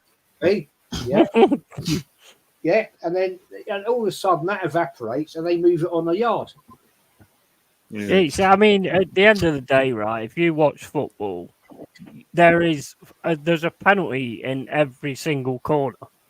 Because one defender's got hold of somebody and hugging him like he loves him until the end of his days. You know, so there could be a penalty on every single corner because defenders are just grabbing people round the neck and, you know, hugging them and all sorts. So, you know. Anyway, like we'll move on throw-ins and to Spurs v Liverpool. I know you wanted to avoid it, but we'll move on to it. That's an interesting one, that is interesting. That's a humdinger. That's an humdinger. I think what it is. Is that on telly? I think, it's on telly and Sky. You know what I think it is, right? I think with Spurs Liverpool, I think that it's a litmus test because I think Ainge had his litmus test at the Emirates last week, and you would have thought that they came through that test pretty well to the extent that if they had Song fully fit and Maddison fully fit towards the end of the game, they'd have won the game quite comfortably. There's no doubt about it because we didn't have a midfield. Yeah. This game's a test because Liverpool are rampant, but they can't keep clean sheets. Spurs are rampant in terms of they play an Ainge ball. But this is a team. I think Liverpool and Spurs, over the years, they played pretty similar to each other in terms of the way they attack, the way they press the ball, and the way they try to get their forwards, their front three into the game and into dominant areas where their movement's fantastic and their front three are very prolific. I think Spurs have always tried to play the same way, but the problem is Liverpool got better players. So when they go toe to toe, Liverpool always win because they've got their front three is better than Tottenham's. And I think in this game, if Spurs come through this and win, you have to take them seriously. You have to think. You've got to. I don't think they will, though. I think they'll get brought down to earth this weekend. If they keep themselves fit and buy properly in January, they may give City a bloody nose towards the end of the season as well. But you know, if I was to put my money on it, if both teams go head to head, toe to toe, I'll have to say Liverpool win this 3-2. I'd go with that. I'd go with that. I agree. I think Spurs get brought down to earth a little bit this weekend. What do you think, Opfors? I'll go against the grain. I'm gonna try and be. Fan, by the way. Remember, Hutchinson is a Man United fan. Yeah. I'll offer a nice different perspective here. I'm going to say that Ange Ball keeps its hype going a little bit and say this will be like a 4-3 to Tottenham Hotspur, just simply because. Now I don't disagree that this game is going to have mad amount of goal scoring potential to it. I feel like Tottenham Hotspur at home, Ange Ball is like they'll want to make Tottenham Hotspur Stadium a hostile place for Liverpool to come to because they're sort of on a mojo thing here. Because they're feeling, they'll be feeling up for this game. They'll be like, oh yeah, let's go beat Liverpool now. Because they had that same sort of attitude to the North London derby. Liverpool away from home are not the same Liverpool as they are at Anfield. That ground is a hoodoo, but Liverpool are travelling away and they're travelling to a side that will want to get into their face. Now, it could sway the other way and bite Spurs in the arse and be very much a Liverpool drubbing, like a 4-2 or something. But I think that Spurs have got the makings, or just the way in which the build-up for both of these teams going into this game, the way that it's sort of hanging in the balance. I just think that Spurs will probably pipe this one, just take this one by the skin of their teeth, maybe something like a last minute goal, like it might be a back and forth affair with goal scoring. And one thing that I've seen is that Spurs will answer. They do have a quick reply potential. When they concede a goal, they will press to then score a goal fast in response. So it's going to be interesting. There's lots of variables to this game that I think is going to pose an interesting spectacle. It's going to be an interesting viewing spectacle, I think. I think Liverpool's got a forward line again with losing Mane and stuff like that. That Diaz, I do like that Diaz, that Luis Diaz, whoever his name is. I do like him. Darwin Núñez is starting to look the part again. And then you've got Mo Salah. I mean, they have got a scary front line. There's no doubt about that. Have they got the depth, though? I don't know about that. But I think personally that Spurs might take Spurs. If Spurs, like Kenny said, if Spurs win this, then you've got to start taking them seriously. What do you think, Jez? I'm gonna go with a Liverpool win. I'm gonna go 3-2 Liverpool. I think they've just got that little bit extra right now, and Spurs a little bit. I still think they're a bit shaky, to be honest. And I think Liverpool at this point in time have just got a little bit of extra, and I'm going 3-2 to the Liverpool. Yeah. I think the scary thing is out of all the teams, Spurs seem to have Man City's number. So if it comes down to them beating Liverpool, I know that's what I mean. It's crazy, but they seem to have Man City's number. So it could be really interesting if they won tomorrow. You know what Man City do well at Tottenham? They let Man City have the ball. They just let them have the ball. And make sure that everyone man marks their players, and then they just hit them on the break. Yeah, at speed, and then they start defending again. Yeah, it's remarkable. But they did have their number when there was crap. To be fair, so now they're actually a decent enough team. It might go wrong, might go the other way. You know, Man City haven't scored yet Spurs at the new stadium. You know that they're the only Premiership. You know that they haven't scored. Mental. Crazy, isn't it? Absolutely crazy. I think it's going to be. I think that's going to be an interesting game. I'd like to see. I could see a nice scoring game. To be fair. Can I just bring your attention to? Got a question to Jez and Kenny. Where else? Kenny, Jez, fans of. Here we go. Fans bothered when we finished 12th in the league under George Graham. No, there wasn't, because we won 2 trophies. In 1993, I'm sure Jez and Kenny will correct me. I wasn't disappointed. We weren't good enough to win the league that season, that's for sure. And we nearly got invincible in 91, but we turned up and we beat Sheffield Wednesday twice, and we walked away with 2 cups, and that was the last time we won the League Cup. So 30 years ago. There you go. There you go. So I was a bit different, Jez. I was pretty frustrated because I was frustrated, mate. Yeah, but I think the reason why I got frustrated is because you had a year before, 2 years before we won the league, and a year before, there was a period after Christmas in the 91-92 season. From January 92, we played some fantastic football, especially at home, where we were just smashing teams, thrashing teams, home and away, to the extent that we left it ourselves with so much to do in order to win the league that season. I was fairly confident that going into the first Premiership season, I thought we'll win the league, and I thought that Kevin Campbell would be the player who's going to win us the league, because he had a good couple of seasons before then. So in the league, I just got frustrated, and I have to admit, I began to get a bit frustrated with Ian Wright's place aside, because I hated the way we played, because it was a case of everything was. We didn't have a midfield. We didn't play wingers. All it was geared to was Ian Wright getting the ball and scoring goals. And I thought it was then when I began to think that we could never win the league with Ian Wright in the team, because of the way we played.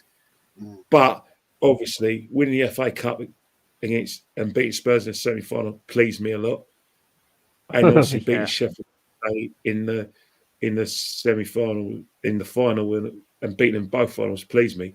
But there was always something that frustrated me, because I started to get a bit frustrated because I could see Blackburn moving away from us because they're spending money. Man United were just moving away from us, and Norwich were playing good football. I just became a bit resentful of the way we played. But in terms of cups, I took it. But I think that's when I began to think, you know what? what was then modern football. I thought the way we played that season, we're never ever going to win a league playing like that. So I was 70% frustrated, but 30% pleased because we won the 2 cups.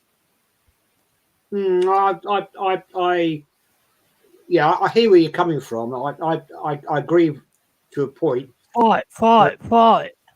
We weren't going to win. Don't get me wrong, we're still celebrating. I was at those games as well, and I was at the Town Hall. No, we didn't have a Town Hall celebration that year. We didn't have one. No, but we walked away with 3 cups. I would take that all day, because if we'd ended up 12th and won jack shit, then I'd been seriously disappointed.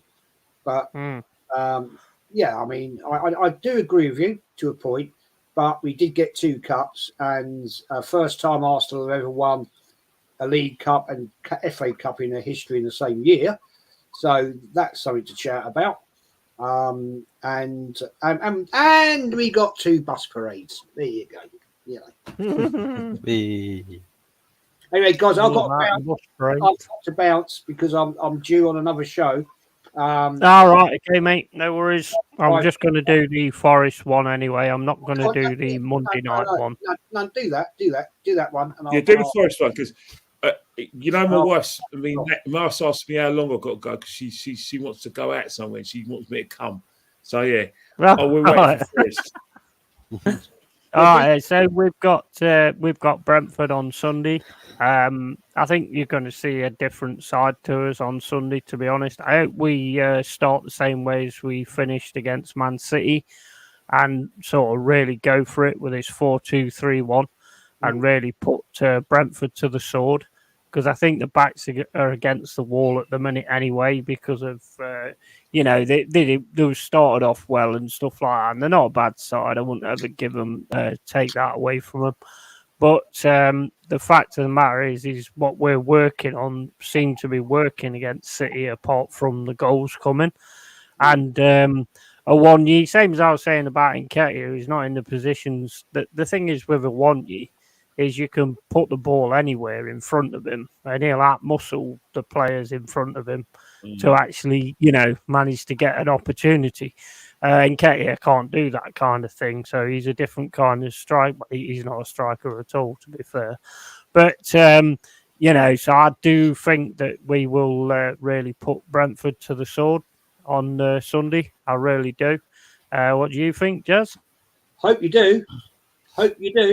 I reckon you're going to beat them 3-0. They've got no striker.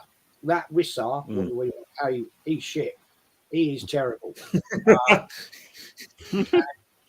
mean, he was putting it into row Z against Arsenal every time. They're clearly missing Ivan Toney. They've got a bang awful bloody goalkeeper in that Flecken. I think you're going to beat them up. And I know it's going to upset Mr. B. But sorry, guys, stop crying.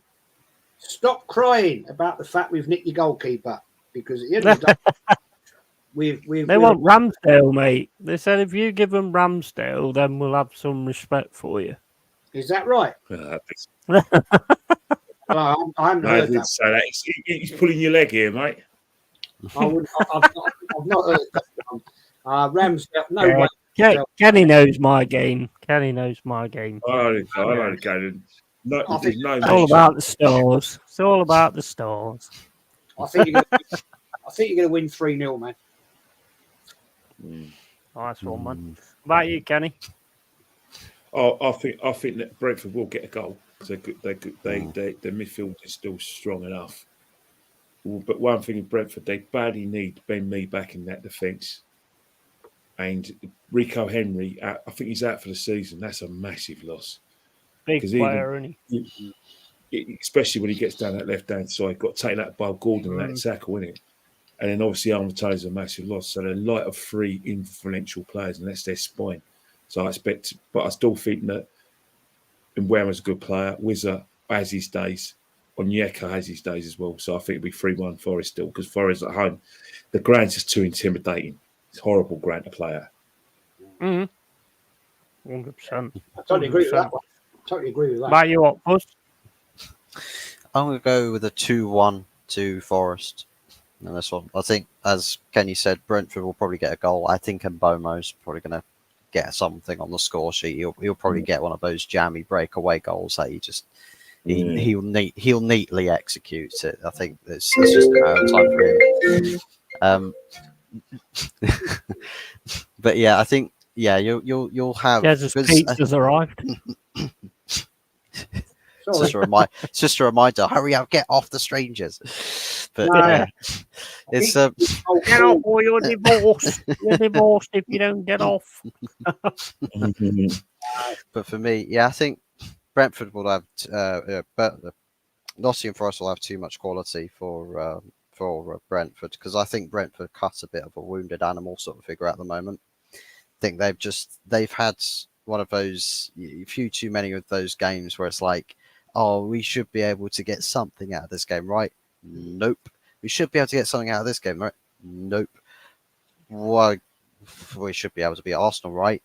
I mean, look at the lineups. They pretty much played their strongest team against the B team for Arsenal. Rotation players still can get the job done. So they're going to be going into this game quite frustrated. And I'm sorry, Brentford, but your frustrations are going to have to weather on for a little while longer. Because I don't see you going there to stomp out Nottingham Forest by any means. I think they're going to probably stick it to you. You'll get that Mbomo goal, I think. But yeah, it's too much quality for Nottingham Forest. Yeah, 100%. Right, quickly, Fulham Chelsea on Monday. I think Chelsea have kind of found something again. Nick Jackson seemed to be on it a bit the other day, so he could all of a sudden start putting it together. What do you think, Jez? Because I know you've got to go in a minute, so I'll go to you first. I'm going to go 2-0 Chelsea on that. I think Fulham have done all right. Don't get me wrong, but I just think Chelsea just that little bit too strong. Being at the bridge, then. Yeah, I'm going 2-0, man. Is it at the bridge? Is it at the bridge, or was it at Craven Cottage? That was at Craven Cottage. Cottage, is it? Oh well, okay, that's a different perspective. I love. They can walk to each other's grounds, can't they? Yeah. Walk across. Fulham ain't looking that great this season. It's being consistent. I'm going to change that. I'm going to change that. I thought Chelsea were at home. So I'm going to change my prediction there, and I'm going to go 1-1. They lost Mitrovic, which was huge, which was massive, and Jimenez hasn't scored a goal for him yet. Jimenez, has he scored for Chelsea yet? Sorry, Fulham yet? No, I don't think he's scored a goal for him yet. So he's struggling, but I'll go for 1-1 because I think Fulham have got a good enough team. And I still think Chelsea is just injuries light. It'd be a bloody good game to watch and neutral. And I've got just as many Fulham friends as Chelsea friends, so I just have to just keep my nose out. But I know my Fulham friend really hates Chelsea with a passion. Yeah. And let's face it, Chelsea have always been a thorn in my side, so I hope Fulham thrash them. But I think it'll be a draw. See, the thing is with me, I don't mind Chelsea. I just don't like the fans. The amount of quality they have had in the years, and they don't sing, they don't get behind them or anything until they score, until they start winning. And that's one thing I love about my club. We sing constantly for 90 minutes. It's not just down to when we're winning. And I can't be doing with teams that start singing when they're winning. It does me nothing. With that said, on to Man United. Yeah. Well, Chelsea, mate. Yeah, just say what your channel is and everything, Jez. Arsenal history and more. I may well do a match review tomorrow night, and then I'm on Monday night after the game, the Arsenal game with Kenny, with player ratings. We did a podcast. I think it's Money at podcast. Then Tuesday, Lon's game, we will be doing fan cams and player ratings. And then the big one next Thursday is please, everybody, come and watch this one. It's very, very important, very personal to me, about hate and trolls and abuse to young people on YouTube channels. It's a big thing, and I really want to put it out there to make people more aware, because I think it should be. I think more should be done, because I think it's disgraceful, despicable that people that do this are not held to account. It is personal to me, because I knew the young lady and the family of this young girl that hung herself, and I think it's absolutely disgusting that this is in this world, and the channels don't do anything about it. And I think they should. But 100%. Hot Fuzz, good to see you, my friend. You too, mate. Congrats on your 200 subs, Kenny Ken. Yeah. Jez, I've got a bail as well, because my wife's she's been sending me messages as well, and it's actually my phone that's been pinging up. So it's not your Jez phone. What the fuck? I've got to say goodbyes as well. Hot Fuzz and Yeti, and I've got to say, well, I haven't got a YouTube channel anyway, because as I said before, you know, I just watch and get involved if needed. So as I said, I ain't got nothing to offer you except for my opinion, and I hope that's good enough. You're a very very, very valid person, mate, when it comes valuable to opinion. Thank you very much. Thank you. But as I said before, I'm probably going to be on the same sort of light of shows as Jez next week. But tomorrow's massive, bagging nerves. You know, I just have to find somewhere to watch it, haven't I? Because it's not on. Because I'm not going to the game, and it's not live on TV. So I'm sure I won't struggle too badly. But I'm sure some. It's on Bing Sport, mate. It's on Bing Sport. It's on Bing. Yeah. By the way, before I go, Sky Sports. The new Sky packages includes TNT Sports. BT is part of their packages. Just to let you know. How much is that? £500 a month? No, actually, it's actually, you know, discretion. You know, like discretion works for new customers and customers are about to leave.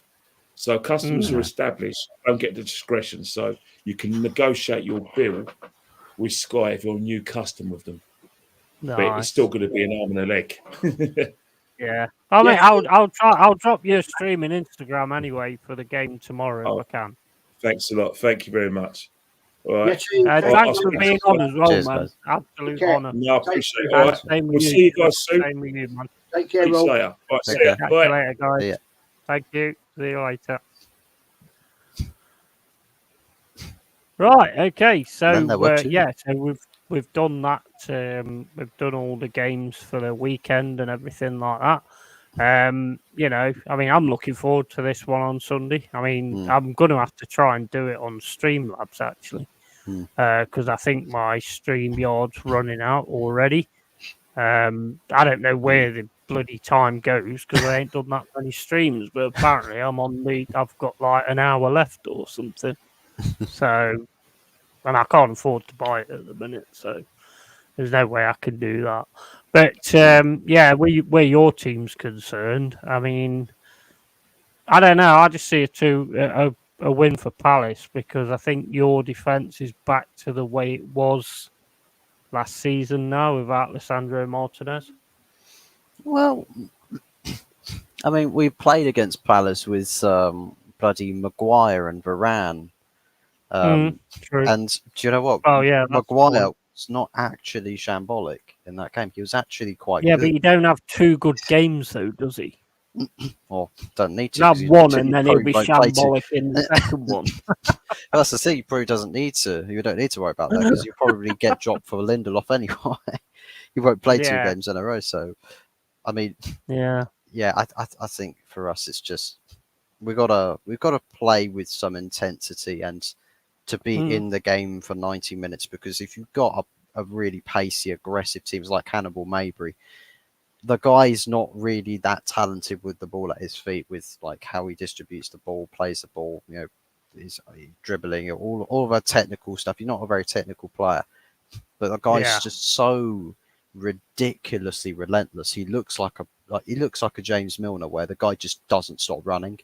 He's just forever stuck in sprint mode. That guy literally feels like he's in that sort of, and that sometimes can be priceless. Like a Forrest Gump. Yeah, just non-stop. Just run, maybe run. That's probably what bloody 10. Yeah, I'll be honest, mate. I've seen him play for Birmingham and all this, that, and the other. I've always rated him as he was at Reading, I think, at one point as well. And I've always rated him as a player, but I think his biggest issue is discipline. Well, he can actually come on and turn something on, but it's his discipline. His discipline is bad. Yeah, I mean, I think it was under Ranić. He got subbed on in a Liverpool game whilst we were losing 5-0. And literally a couple of minutes later, he got sent off with a straight red card or something. The game against Palace, he got booked early in the second half and then started making clattering challenges or just kept making yellow card offence challenges for the whole second half until he got subbed off. And I was just like, how has this guy not been sent off yet? Like, how has this not happened? So he is a bit of a walking yellow card, but I suppose it's just a desperation to actually have an impact on the pitch. And that can be, I think that's better to say than talking about guys like Scott McTominay or Marcus Rashford, where they might lose the ball and then you see them jog back very slowly, even though the player with the ball sat right in front of them. So Garnacho as well. I mean, the guy tried to skill a ball past the player. I think it was in the second half. Slipped on his arse and the defender was running away with it. The guy looked like he's about to throw a hissy fit and he's like, actually, no, let me get back up on my feet and just relentlessly chase this guy down. And he almost won the ball back. You're running 10, 20 yards just to get the ball back and you won it back. I want people that will do that. I want people. Yeah, 100%. That's why I want Garnacho to start again this weekend. I want him to start again. Yeah.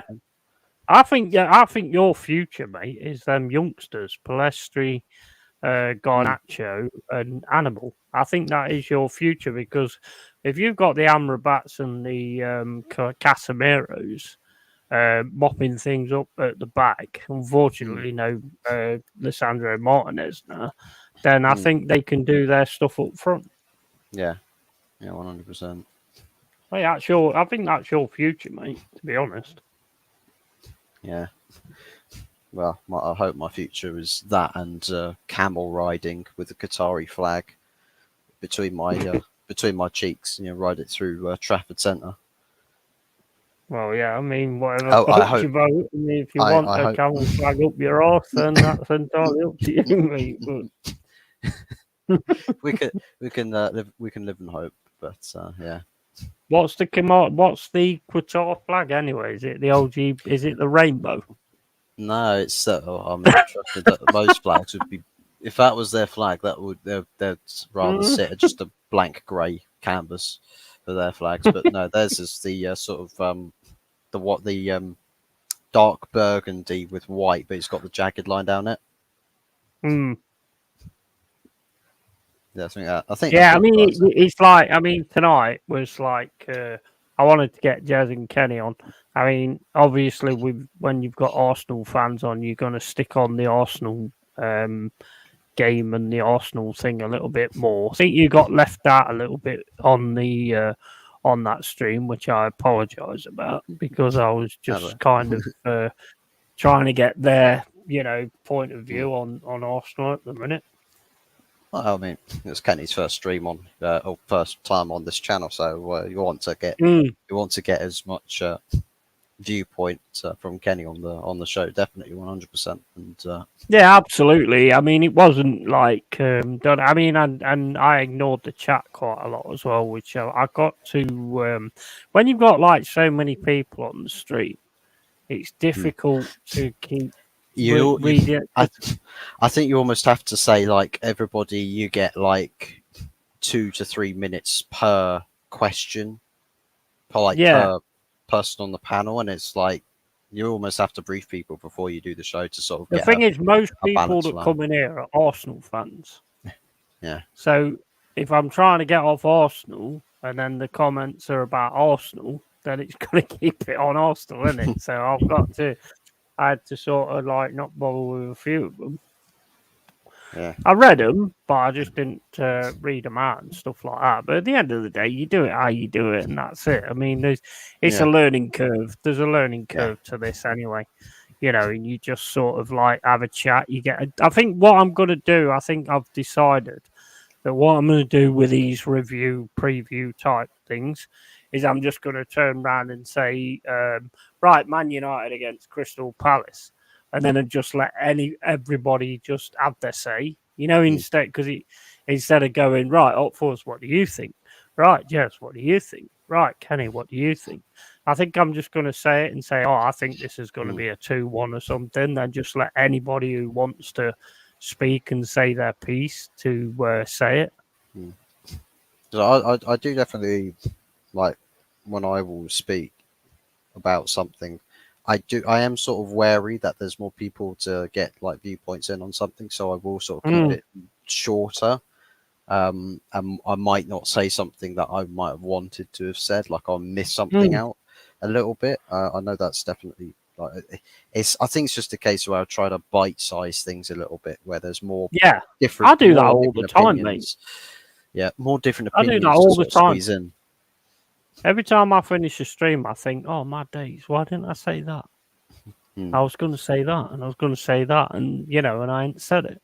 And I'm actually starting to prefer streams on other people's platforms instead of my own, because when it's your own, you feel like you've got to control it all. And it's like, well, you know, I'd rather just be on other people's streams. I think that's what I might start doing.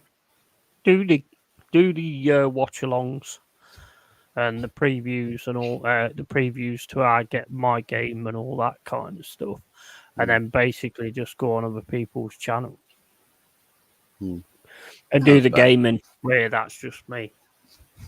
Yeah, I mean that's fair.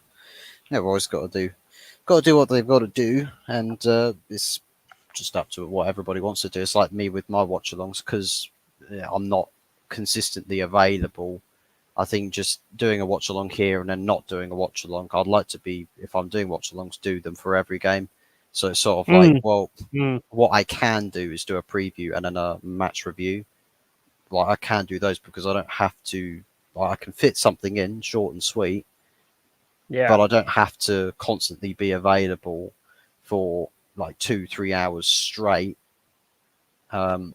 just to cover watching a game when I've got like 101 different things that I could end up needing to be called out for or something. So for me, it's like I think I've sort of gone off doing watch-alongs a little bit for my channel until I've got time to do what I want to do for those watch-alongs. I think it's sort of like what I can do is do, as far as interactions with the games, is do the match previews and then the match reviews afterwards, and then anything else that I can do with streams later in the week, I can cover more things in more depth, and just things like that. I think it's just once time becomes a much more of a guarantee for me, that's when I can start thinking about doing watch-alongs and stuff.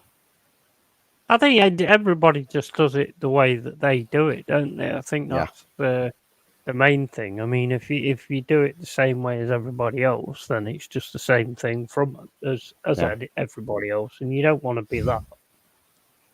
So you just do it the way that you sort of want to do it. But I don't think it works where you're going, oh, well, this game, what do you think of this game? And then you pass it on to, I mean, I've only got like another 3 in, but another 3 is, it's massive conversation from each one.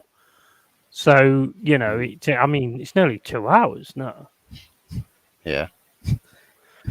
It was just, it was just getting, I mean, that was more my fault because I was going on to Arsenal a hell of a lot, but that was because them two was there. So, I wanted to do that because they're Arsenal fans. And I want to know what the fuck's going off at that team. I really do. So, Anyway, mate, pull your stuff out. Yeah, I do. So, Hotfuzz44 OG. Can find me on the YouTube channel. If you literally just type in Hotfuzz44, it should come up, and I think most people should be able to see, tell which channel it is or what logo. But yeah, on the road to 200 subscribers. So currently on 108. So if we can get those subscriptions up, that would be fan-bloody-tastic. Really do appreciate all the love and support that people have shown me on the channel as well. You can also find me on Instagram, same handle on the Instagram as it is on the YouTube. But if you were to find me on the YouTube page, you have got the link to my Instagram on the home page of my channel. So should be all interlinked for where you can find me. And yeah, as I've said, I was doing some watch-alongs, not really doing watch-alongs anymore, but guarantee for some match previews and the match reviews. Definitely match reviews are a complete guarantee, because to be honest, I'm not going to lie, I kind of forgot to do the match preview for the EFL Cup game against Palace. I kind of got to do the match preview, but you got the match review. But then also just other general chilled chats, sessions about sort of 9 p.m-ish usually. Sometimes it could be earlier in the day, earlier afternoon, but usually sort of 9 p.m. Start times with those chilled chat sessions where we literally just talk about whatever's going on, whatever's trending in the world of football. So usually, because it's a United-centric channel, it's majority United cases or conversations. We can talk about whatever on those shows. So yeah, it's all good stuff. Yeah, big time. Make sure you follow up Fuzz. He's a really good streamer, and like me, he'll just stream to 1 or 2 people. It doesn't matter. He'll still do his stuff, and I respect that, because a lot of YouTubers will not bother if there's not 10 or 12 or whatever. So yeah, I respect that. And also make sure that Arsenal History and More next Thursday, we're doing a stream about hate and bullying, and people, taking their lives because of it, because that's something we really need to get to the bottom of, and and it needs to change and it needs to stop, because there's nothing worse than that, where people are just at you all the time. And I also, in the future, I want to do one where it's basically, I spoke to Jez about it. I'll probably have you on at some point as well, because I'm going to do a thing where it's how to be a YouTuber. So you sort of explaining how it goes, and we can also touch the hate thing as well on that, and the bullying and the way you deal with it and the way you handle it and stuff like that, and to offer support and all that kind of thing. But yeah, other than that, guys, thanks everyone for tuning in and everything. It's been awesome. I've enjoyed it. Been great to have Kenny on for once. And also, it's always a pleasure to have Jez, and it's always a pleasure to have Fuzz.